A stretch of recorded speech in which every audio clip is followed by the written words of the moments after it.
या सगळ्या गावामध्ये शोकाकुळ वातावरण पाहायला मिळतंय. काल शासनाकडून 5 लाखांची मदत जी आहे ती जाहीर केलेली आहे. काय सांगाल या घटनेबद्दल आणि शासनाच्या मदतीबद्दल? हे बघा, पालघर जिल्ह्यामध्ये हा खूप मोठा अपघात, खूप मोठी घटना घडलेली आहे. मुंबई अहमदाबाद हायवे धानोरी या ठिकाणी ही घटना घडलेली आहे. मौजे बापूगाव या ठिकाणून हे लग्नाचं वऱ्हाड चाललं होतं आणि गुजरातवरून येणाऱ्या एका भरधाव कंटेनरने त्याला धडक दिलेली आहे. ही धडक अशामुळे लागली गेली की राष्ट्रीय महामार्ग प्राधिकरण यांनी जो अंडरग्राऊंड ब्रिज आहे तिथून साईडने जो सर्व्हिस रोड दिला पाहिजे तो दिलेला नाही त्या ठिकाणी आणि त्याच्यामुळे हा अपघात घडलेला आहे. खरं म्हणजे काल मी स्पॉटवर गेलो, तिथे पाहणी केली ग्रामस्थांकडून आणि पोलीस प्रशासनाकडून काही मला माहिती मिळाली. त्यानंतर पुन्हा मी कासा ग्रामीण रुग्णालय या ठिकाणी सुद्धा गेलो. त्या बॉडी मी पाहिल्या. त्या बॉडी पाहिल्यानंतर माझ्या असं लक्षात आलं की ते जे मृत झालेली जी व्यक्ती आहे ती 35, 30, 40च्या वयोगटातली आहे. म्हणजे तरुण आहे आणि ती घरातली कुटुंब प्रमुख आहे आणि ती कमवणारी, म्हणजे घरामध्ये उत्पन्न कमवणारी ती व्यक्ती होती. त्याने प्राणाला ती मुकलेली आहे. म्हणून खरं म्हणजे सुरुवातीला प्रथमतः मी या राष्ट्रीय NHI वर मनुष्यवधाचा गुन्हा दाखल पाहिजे, हे झाला पाहिजे, ही मी आपल्या मीडियाच्या माध्यमातून मागणी करतो. त्याची चौकशी झाली पाहिजे म्हणून मी पत्र सुद्धा देणार आहे.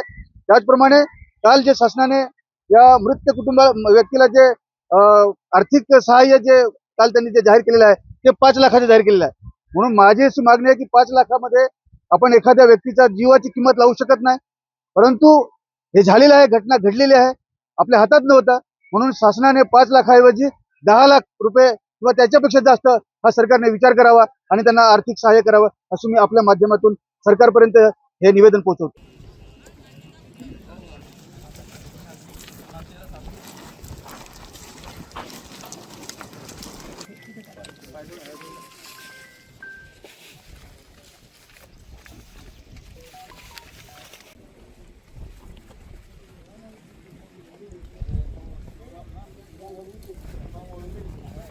दिनांक 18 तारखेला बापूगाव, लाखतपाडा व वांगर्जे येथील आमचे आदिवासी बांधव, आदिवासी कुटुंब साक्षगंधाच्या निमित्ताने आयशर टेम्पोमध्ये बसून जात होते.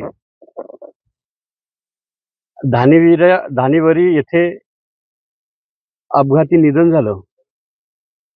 अतिशय गंभीर आहे, दुर्दैवी बाब आहे.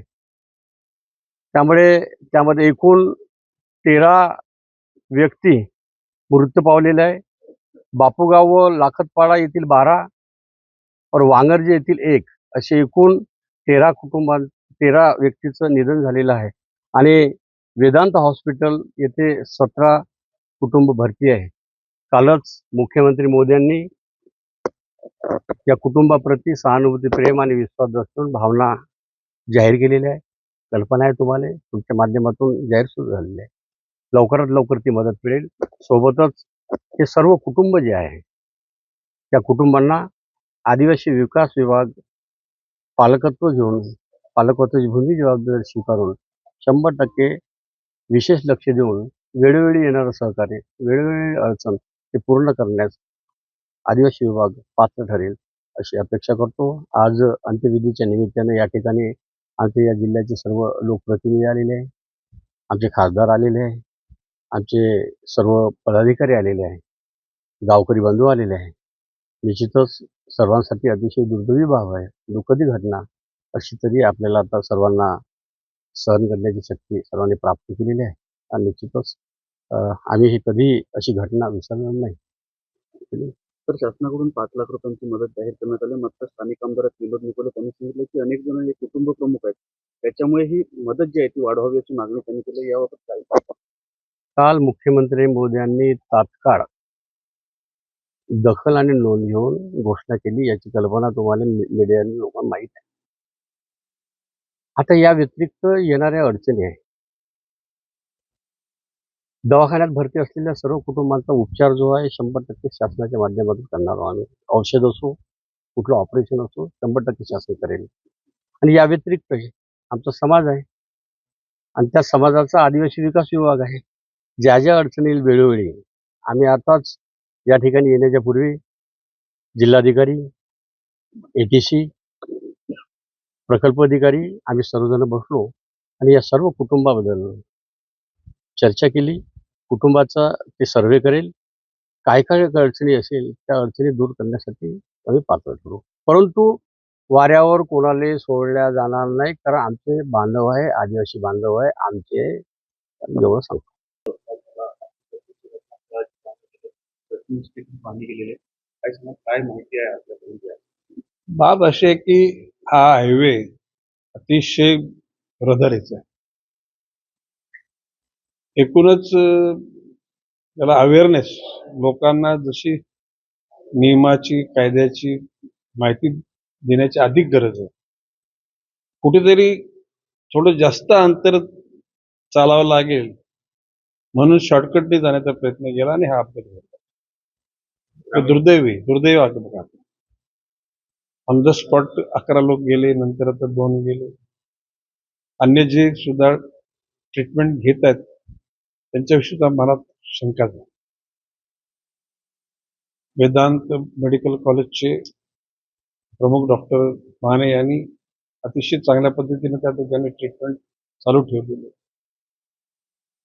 माननीय खासदार सावरा,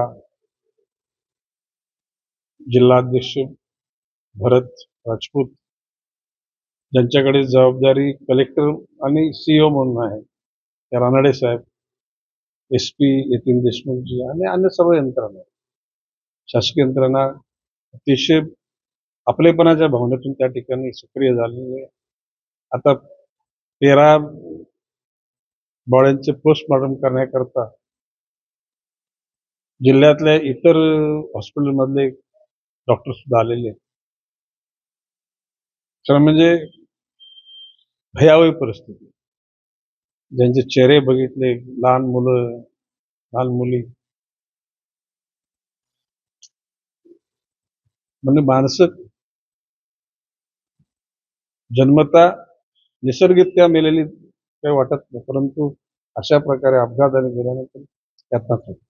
शासकीय काही मदत माननीय मुख्यमंत्र्यांनी मृतांच्या नातेवाईकांना 5 लाखाची मदत जाहीर केलेली आहे. आता हे जे जखमी आहेत त्यांचा शेवटपर्यंत खर्च सरकार करेल आणि हे बरे झाल्यानंतर सुद्धा त्यांची देखभाल शासनाच्या वतीने केली. ABP माझा, उघडा डोळे बघा नीट.